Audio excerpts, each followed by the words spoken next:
আসসালামু আলাইকুম সবাইকে ম্যাট্রিক্স চ্যানেলের পক্ষ থেকে শুভেচ্ছা ও স্বাগতম জানিয়ে শুরু করছি। আমি মোহাম্মদ আবু ইউসুফ, সহকারী শিক্ষক, বিজ্ঞান বিভাগ, মডেল স্কুল অ্যান্ড কলেজ। আজকে আমি আলোচনা করব নবম দশম উচ্চতর গণিত অনুশীলনী 3 এর উপপাদ্য 3 নাম্বার। এই উপপাদ্যগুলো পরীক্ষার বেসিক বা এই উপপাদ্যগুলো খুবই গুরুত্বপূর্ণ, তাই আমি এই ধাপে ধাপে সবগুলো উপপাদ্য করানোর চেষ্টা করব। তো আজকে আমরা সমাধান করব 3 নম্বর উপপাদ্যটা, এটা প্রমাণ করে দেখানোর চেষ্টা করব। তো এখানে কি বলছে, আগে আমরা উপপাদ্যটা আগে বুঝতে হবে ভালো করে। স্থূলকোণী ত্রিভুজের স্থূলকোণের বিপরীত বাহুর উপর অঙ্কিত বর্গক্ষেত্রের ক্ষেত্রফল। আচ্ছা, এটা আমি আগে একটা স্থূলকোণী ত্রিভুজ আঁকতো, যেহেতু উপপাদ্যটা হচ্ছে কি নিয়ে, স্থূলকোণী ত্রিভুজ নিয়ে, সেজন্য আমাদেরকে আগে কি করতে হবে, একটা স্থূলকোণী ত্রিভুজ আঁকতে হবে। একটা স্থূলকোণী ত্রিভুজ আঁকবো আমরা, এই একটা দাগ দিব, তারপর এদিকে একটা দাগ দিব, তারপর হচ্ছে এই দাগ দুইটা মিলিয়ে দিব। এটা হচ্ছে কি স্থূলকোণী ত্রিভুজ। এখানে এই যে এখানে একটা কোণ, এটাকে দিলাম C, A B C. A B C একটা কি স্থূলকোণী ত্রিভুজ, যেখানে এই সি কোণটা হচ্ছে কি স্থূলকোণ। এখন উপপাদ্য অনুসারে আমরা কিন্তু প্রমাণটা ডাইরেক্ট আমরা কি প্রমাণ করতে হবে, তো প্রমাণ করতে হবে যে বাকিটুকু আপনার বই থেকে যেভাবে আছে সেভাবে লিখে ফেলবেন। জাস্ট এখানে মনে করতে হবে এবিসি ত্রিভুজের কোন বিএসি স্থূলকোণ, এই যে কোন সিটা কি স্থূলকোণ, এই জন্য আমরা লিখছি বিএসি স্থূলকোণ। তার হচ্ছে এবি স্থূলকোণের বিপরীত বাহু, এই যে স্থূলকোণ এটা বিপরীত বাহু হচ্ছে কি এবি, এই যে এটা বিপরীত। তার হচ্ছে কি এগুলোই লিখতে হবে আর কি। এবং স্থূলকোণের সন্নিহিত বাহু দ্বয় বিসি ও এসি, এই স্থূলকোণের সাথে লাগানো বাহু হচ্ছে কি বিসি আর হচ্ছে কি এসি, এটা লিখতে হবে। তারপর বিসি বাহুর বর্ধিতাংশের উপর, বিসি বাহু হচ্ছে এই যে আমরা যে এটুকু হচ্ছে স্থূলকোণী ত্রিভুজ, এটাকে আমরা কি করতে হবে, বাড়াতে হবে, বাড়িয়ে এটা এসি এর লম্ব বিক্ষেপ আঁকতে হবে। এসি এর লম্ব বিক্ষেপ হবে কি, এখানে এসি এর লম্ব বিক্ষেপটা আঁকি আমরা, অর্থাৎ বিসিকে বর্ধিত করে কি পর্যন্ত বর্ধিত, ডি পর্যন্ত বর্ধিত করে কি করতে হবে, এডি লম্ব আঁকতে হবে। তাহলে এই যে এসি এর লম্ব বিক্ষেপটা হবে কি এই সিডি দৈর্ঘ্যের দূরত্ব, এটা খেয়াল রাখতে হবে। আমি লম্ব বিক্ষেপ সম্পর্কে এর আগের ভিডিওতে আলোচনা করেছি, আপনারা চাইলে সেটা দেখে আসতে পারেন।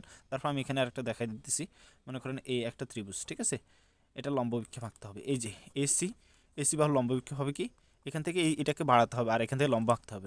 লম্বা আঁকার পরে যেটা হবে, এটাকে ডি দিয়ে প্রকাশ করে বা যে কোনো একটা দিয়ে প্রকাশ করে, এই যে এসি এর লম্ব বিক্ষেপটা হবে কি এডি।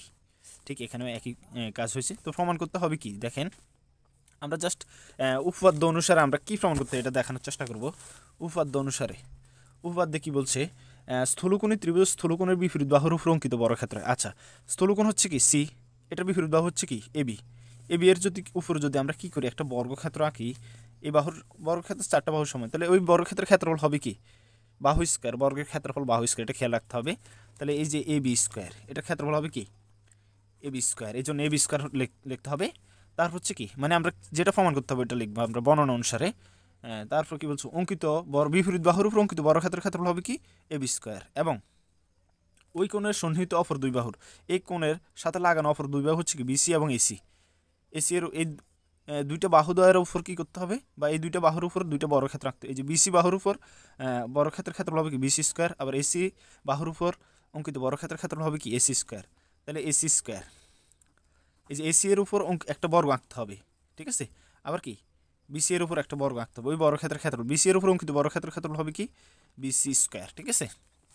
এরপরে যে কাজটা হবে, এরপর বলছে ওই দুই বাহুর যে কোনো একটি, ওই দুই বাহুর যে কোনো বাহু একটা নিলাম আমরা, মনে করেন বিসি, ঠিক আছে। এটা তো অলরেডি নেওয়া, এটা তো বিপরীত, এটা নেওয়া যাবে না, অর্থাৎ বিসি অথবা এসি এর যে কোনো একটা নিতে হবে। তো আমরা বিসি নিব। বিসি নেওয়ার পরে এখন এবং অপর বাহুর লম্ব বিক্ষেপ, অপর বাহুটা হচ্ছে কি এসি, দেখেন অপর বাহুর লম্ব বিক্ষেপ, এসি এর লম্ব বিক্ষেপটা হচ্ছে কি সিডি। তাহলে আমরা কি নিব সিডি, সিডি দ্বারা গঠিত আয়তক্ষেত্রের ক্ষেত্রফল। তাহলে বিসি আর সিডি, তাহলে বিসি এটা হচ্ছে বিসি আর এটা হচ্ছে কি সিডি, বিসি এবং সিডি দ্বারা গঠিত আয়তক্ষেত্রের ক্ষেত্রফল কি দৈর্ঘ্য গুণ প্রস্থ। তাহলে বিসি যদি দৈর্ঘ্য হয়, এই যে বিসি ইন্টু, আর সিডি যদি প্রস্থ হয় সিডি, তাহলে বিসি এবং সিডি দ্বারা গঠিত আয়তক্ষেত্রের ক্ষেত্রফল হচ্ছে কি বিসি ইন্টু সিডি। এখন আমাদেরকে বলছে অপর বাহুর লম্ব বিক্ষেপের অন্তর্গত আয়তক্ষেত্রের ক্ষেত্রফলের দ্বিগুণের সমষ্টির সমান। ক্ষেত্রফলের আয়তক্ষেত্রের ক্ষেত্রফল হচ্ছে এটা দ্বিগুণ, তার মানে এটাকে 2 দ্বারা গুণ করে 2 ইন্টু বিসি ইন্টু সিডি, এর ক্ষেত্রফলের সমষ্টি মানে এগুলো কি করে দিতে হবে, যোগ করে দিতে, সমষ্টির সমান। অর্থাৎ আমাদেরকে প্রমাণ করতে হবে AB square equal to AC square plus BC square plus 2 BC into CD. আশা করি এটা কিভাবে, এটা প্রত্যেকটা অন্য ত্রিভুজের ক্ষেত্রে এটা করা যাবে এভাবে। আমাদের বর্ণনা অনুসারে যা বলছে সেটাই প্রমাণ করতে হবে। এখানে অন্য কিছু তো ABCDর জায়গায় অন্য কিছু থাকলেও কোনো অসুবিধা নেই। এবার আমরা প্রমাণটা করব সহজেই।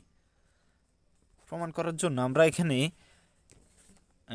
দুইটা ত্রিভুজ নিয়ে কাজ, এখানে টোটাল কিন্তু টোটাল কয়টা ত্রিভুজ আছে আপনাকে বলতে পারেন, সেটা কমেন্ট বক্সে জানাবেন। এখানে 3টা ত্রিভুজ আছে, ঠিক আছে। আপাত দৃষ্টিতে 2টা মনে হতে পারে যে এখানে একটা দুইটাই না, কিন্তু না, এখানে 3টা ত্রিভুজ আছে। কিভাবে দেখেন, ADB এটা একটা ত্রিভুজ, আবার এটা বাদ দিয়ে দিলে ADC একটা ত্রিভুজ, আবার মাঝখানে তো একটা এটা বাদ দিয়ে দিলে কি SEB একটা ত্রিভুজ। তার মানে এখানে 3টা ত্রিভুজ আছে। যাই হোক, এত কিছু আমাদের দরকার নাই, আমাদের দরকার হচ্ছে 2টা ত্রিভুজ নিয়ে। এই যে দেখেন লম্ব, এটা AD হচ্ছে কি লম্ব CD এর সাথে, তাহলে বোঝা গেল এটা হচ্ছে কি সমকোণ, এটা হচ্ছে কি ডি কোণটা হচ্ছে কি সমকোণ।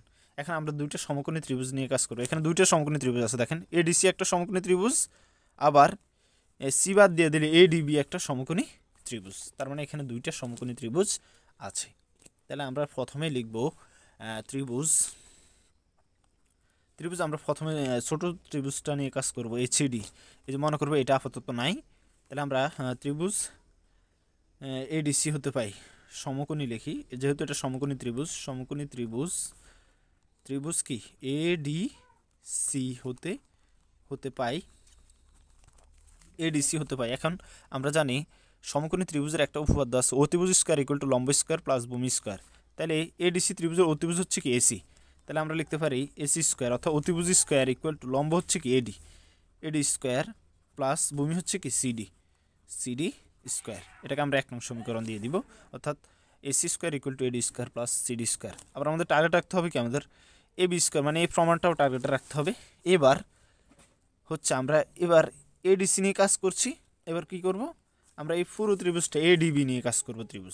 ত্রিভুজ ADB এটা নিয়ে কাজ করব। আবার এটাও সমকোণী ত্রিভুজ, সমকোণী ত্রিভুজ ADB নিয়ে কাজ করব। ADB হতে পাই, একইভাবে আমরা এটা লিখতে পারি। দেখেন সমকোণী ত্রিভুজ ADB হতে লিখে, এই ক্ষেত্রে ত্রিভুজের অতিভুজ হবে কি AB, তার মানে অতিভুজ স্কয়ার, অতিভুজ হচ্ছে কি BD, অতিভুজ AB স্কয়ার, অতিভুজ হচ্ছে কি AB। এই যে ADB ত্রিভুজের অতিভুজ AB, তার মানে অতিভুজ স্কয়ার হবে কি AB স্কয়ার ইকুয়াল টু লম্ব কি, এখানেও লম্ব হচ্ছে AD, লম্ব স্কয়ার প্লাস ভূমি হচ্ছে কি এখানে দেখেন BD, লম্ব হচ্ছে কি BD স্কয়ার, ঠিক আছে। অর্থাৎ অতিভুজ স্কয়ার ইকুয়াল টু লম্ব স্কয়ার প্লাস ভূমি স্কয়ার, এখানে ভূমিটা হচ্ছে কি BD, এটা খেয়াল রাখতে হবে। এরপরে এখান থেকে আমরা প্রমাণ করে ফেলতে পারবো। দেখেন এই যে AD স্কয়ার এটা যেভাবে আছে সেভাবে থাকবে, প্লাস BD। দেখেন এই যে B থেকে D পর্যন্ত দূরত্ব, এটাকে লেখা যাবে BC প্লাস CD, BC আর CD যোগ করলে কি আসবে, BD এর দৈর্ঘ্য পাওয়া যাবে। তাহলে আমরা BD ইকুয়াল টু লিখতে পারি কি BC প্লাস CD, ঠিক আছে। এই স্কয়ারের স্কয়ার এখান দিয়ে আমরা লিখে দেব, যেহেতু BD ইকুয়াল টু কি BC প্লাস CD। আমি যদি একটা উদাহরণ দেই তাহলে আরও ক্লিয়ার হয়ে যাবে। মনে করেন একটা ত্রিভুজ আঁকলাম আমি এখানে, এই ABC, তাহলে A থেকে C পর্যন্ত দূরত্ব হবে AC ইকুয়াল লেখা যাবে এখানে এই যে AB প্লাস আবার হচ্ছে এখান থেকে এখানে BC, এরকম আর কি ব্যাপারটা। এরপর হচ্ছে AD স্কয়ার এটা যেভাবে আছে সেভাবে প্লাস আর প্লাস, এই যে BC কে আমরা A কল্পনা করব, CD কে B কল্পনা করব, এখানে A প্লাস B হোল স্কয়ারের সূত্র প্রয়োগ করব বর্গের। তো দেখেন এটা সূত্র যদি প্রয়োগ করি তাহলে কি হবে, A স্কয়ার মানে হচ্ছে কি BC square plus 2BC into CD plus CD square, অর্থাৎ A square plus 2AB plus B square. যেহেতু CD কে B ধরছি, আমরা যখন বলবো A লিখবো BC, আর যখন বলবো B তখন লিখবো CD, এরকমভাবে লিখে ফেলবো। এরপর হচ্ছে আমাদের প্রমাণ, দেখেন আমাদের অলরেডি কিন্তু AB কিন্তু আমাদের প্রমাণে ছিল, এই যে বাম পাশে সমানচিহ্নের বাম পাশে কি ছিল AB স্কয়ার ছিল, এখানেও আছে অলরেডি। তার মানে আমরা ABটা আমরা পেয়ে গেছি অলরেডি। এখন আমাদেরকে BC স্কয়ারও পাইছি, 2BC ইন্টু CDও পেয়েছি, ঠিক আছে। তাহলে আমরা কি করতে হবে, এবার AC স্কয়ারটা মিলাতে হবে। তো AC স্কয়ার অলরেডি আছে, তো আমরা কি করব, এই যে AD স্কয়ার এটা আগে লিখবো, আর এই যে CD স্কয়ারটাকে AD স্কয়ারের সাথে লিখবো, CD স্কয়ার প্লাস এই BC স্কয়ার থেকে এইটুকু যেভাবে আছে সেভাবে লিখবো BC square plus 2BC into CD।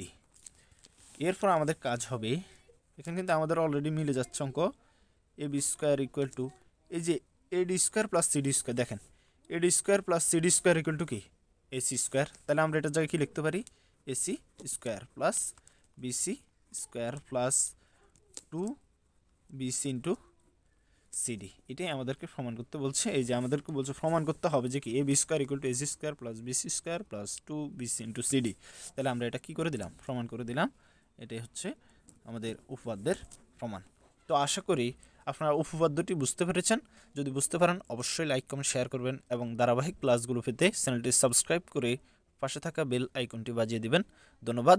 আসসালামু আলাইকুম।